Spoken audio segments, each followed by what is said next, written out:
What do you like about Valentine's Day reading, Andrew? I like that it's the one time of year where, as a man, I can read a romance novel without being judged. Oh, that's a good one. In secret. In public. I can read it in secret in public. With the help of a Kindle. And what do you like about Valentine's Day reading, Crystal? I like expensive Valentine's Day dinners. That's not a book. I know, it's a hint.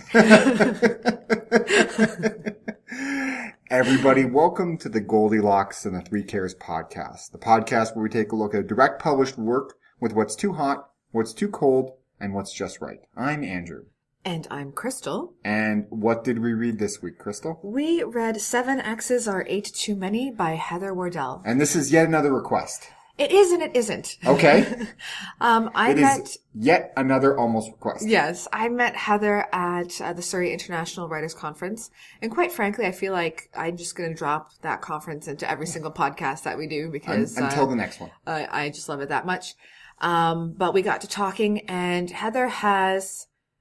I want to say 19 novels, and if she doesn't have 19 novels self-published already, she will have them by this year. It's somewhere in that range. Somewhere in that range, somewhere in that incredible range. So I offered to read one of her books and feature it on the podcast. Tell me a little bit about this book. This book is what I would call a light romance novel. Okay. It's basically about the what if. So what if you entered a reality dating show, but it ended up that you were going to be stranded on an island with 7 of your exes, competing against an 8th ex, the one who got away, and his 7 exes. I think as you're describing that, my heart and everyone else's heart that's listening started pumping a little bit harder and got a little bit tighter. Because I feel like that's a nightmare. Yes. I feel like if I close my eyes, that it would, no. Just no. It's a great concept and we'll talk about that in a little bit. But tell me a little bit about this, the main character. The main character, her name is MC. It actually stands for something quite long. So Okay. We'll just keep it to MC. And since she has 7 exes, you know, we learn that she's a bit flighty. She's very funny. And quite frankly, she does not want to be stuck on this island with 7 of her exes, nor really the one who got away. So she's quite an interesting female lead. There's kind of a high concept to this book, isn't there? Yeah, I mean, I'm used to reading romance novels that are more connected with the character or just there's a more focus on the character. That's the word. The character where the reader can project themselves into that particular character and imagine themselves in that situation. Exactly. And this book was more about the concept of the fact that you're on this island competing for money with your lovely 7 exes. And competing against an 8th ex. Yes. Again, the one who got away. So it was an interesting read for the fact that, you know, and I'm doubling over myself here. It's not to say that the characters weren't well developed or well defined. It was just that it read more like this is a great concept. And that's what really interested me about it. The book defines itself by its hook. Exactly. So what did you find was too hot? What was there just too much of? There was a particular ex. His name was Aaron. He just had he really liked to say baby a lot. Okay. So, you know, in most of his lines of dialogue, there would be a, hey baby, come on baby. Yeah. And so on. There was an attempt to make a differentiation in the character because there's MC plus 7 other dudes plus a whole other slate of characters. Exactly. So, but that kind of got repetitive. It did, and I really liked the character of Aaron. Actually, he was kind of a jerk, but in an awesome kind of way. Well, that's weird to say. But you know, that's something that's just super hard to accomplish. I mean, one of my first novels that I attempted to write, this wizardly, fatherly character. Yeah. I was like, ooh, I'm going to make him sound awesome. And then wise. And wise and wizardly. amazing. And fatherly. And yes. And wisely. All of the above. I'm a writer. I know these words. And so when I got the feedback, I got a lot of, why does he talk like that? And he sounds like Yoda, but not in a good way. Kind of it really is annoying. So there's been a couple of books that I've read and that I have mentioned on the podcast where those little things, they're just, it's a little too much. Scale it back a little bit. Again, I really enjoyed the character, so it wasn't, super overpowering, but. What did you find was too cold? What was there not enough of? This is sort of a hard one because the reason why MC decides to win the money, that she's in it to win it, as opposed to, you find out you're on an island with 7 exes. I don't know if I would really want to compete at that point. I might want to. You'd be looking for the nearest way off the island. I don't swim, but I would try really hard. I've seen Castaway. I know once you get past the break, it's clear sailing. Exactly. Some sort of ship will rescue me. So there is a reason why she's competing for the money, and that reason is a young boy, but I won't give away why. Okay. I felt like because the characters weren't actually present, we were talking about them based on her perspective, and there wasn't any conversations with them, and there wasn't any interaction with them, that it sort of didn't make the reason for winning the money seem as real. And it's a good reason.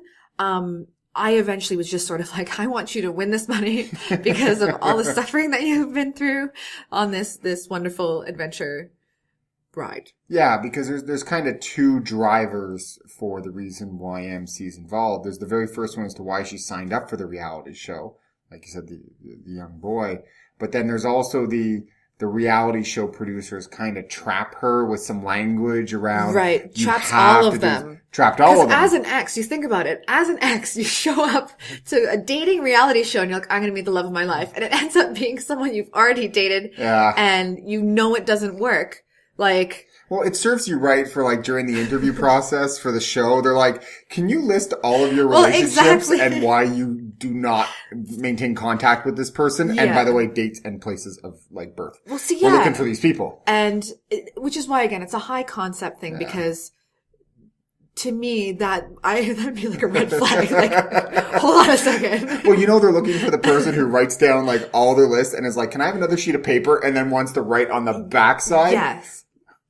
Her. MC, poor girl. Exactly. Like, but again, that's what makes it such a good concept because like we're going off on this topic. How would you feel doing it? It would be your worst nightmare. Perfect story. Right? It absolutely resonates with people. What did you find was just right? What did she just nail? I think the characters. We're dealing with a lot of characters here.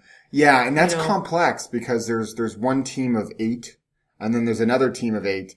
That's 16 characters is a lot to take on. It is. And we were talking about this earlier. The beginning of the book feels a little heavy because we're not only dealing with the introduction of these 7 guys plus the main character, but also with the concept of the contract and how they have to, they really have to follow through with this. But I thought Heather did a really good job with the characters. There's a hilarious scene at the beginning when they're all in a limo together and I'm just cringing reading this, but it's sort of an epic I don't think I've laughed this much at a plot in any book that we've done. It tickles my funny bone. It's, and that sort of leads into the next point where she puts a lot of humor into it because really, if you can't play this one perfectly straight, it's just not going to work. Yeah. And so there's a lot of humor in the situation between the men characters. And that really helps to pull, I guess, sort of the unbelievable bits through. Yeah, because when you do something that's high concept, it is a lot more difficult to get the reader to buy in. It's true, yeah. Right? But there's something about, first of all, this concept, but also its execution that sucked you right in. Like, you found this a very quick read. I did. And I mean, Ultimately, I always look at the genre of the book too, because I don't think it's fair to classify it as this is a romance novel, because as we all know, it's there's romance-y, right. There's but different. it's not capital R romance. No, I'd say it's romance, but the way I define romance is like, you know, you have your light romance, but then you have all the way to 50 Shades of Grey. So if you're looking to read a sex-filled fun time, That movie's coming out apparently pretty soon. Valentine's Day. I know. Isn't that convenient? It was marketing chose that date. Let's just put it that way. So, you know, you have that spectrum, and then you have, you know, as we were saying about, you know, romance about the characters. So a young woman runs away from a problem, meets a handsome guy, and still has to deal with her past. Yeah. Very typical. Nicholas Sparks. Yes. My favorite. Shocking. And then, you know, you have the light romance where there isn't any sex. There's kissing and, you know, the romantic feelings. But this book, you know, there's more to the book than just, it's fun, right? Yeah. It's a fun, light read. It's a romp. Yes. You've really wanted to use that word for this Remember entire. when things used to be described as romps? It's a comedic romp. What year were you born again? Apparently 10 years before I was actually born. Joking. Yeah, so you know what I mean, where it was a really enjoyable read. It took me out of, you know, I had a bad day at work and it just, you know, made my mood that much better. So really enjoyed, this book. That was, 7 Exes Are 8 Too Many by Heather Wardell. Who do you recommend reads this book? Anyone who's a fan of light romance, again, more concept than character, but a really fun read with a lot of humor. And where can you find the book? The book is available on Amazon. And where can you find us? We are at www.everythingstemporary.com. Keep going. At everythingstemp on Twitter. Mm-hmm. Everything's Temporary on Facebook. Yep. iTunes, Goldilocks and the Three Cares. And any more? YouTube, Goldilocks and the Three Cares. And that sounds about right. That's it? Does. That is it. I think we're done for today, Crystal. What do you think? I think so too. Well, everybody, thank you very much for listening. If you liked what you heard, share, tell a friend, subscribe to our channels. On behalf of the Goldilocks and the Three Cares podcast, I'm Andrew. And I'm Crystal. Until next time, keep reading. What do you like about reading, Andrew? I like that, well, Fail!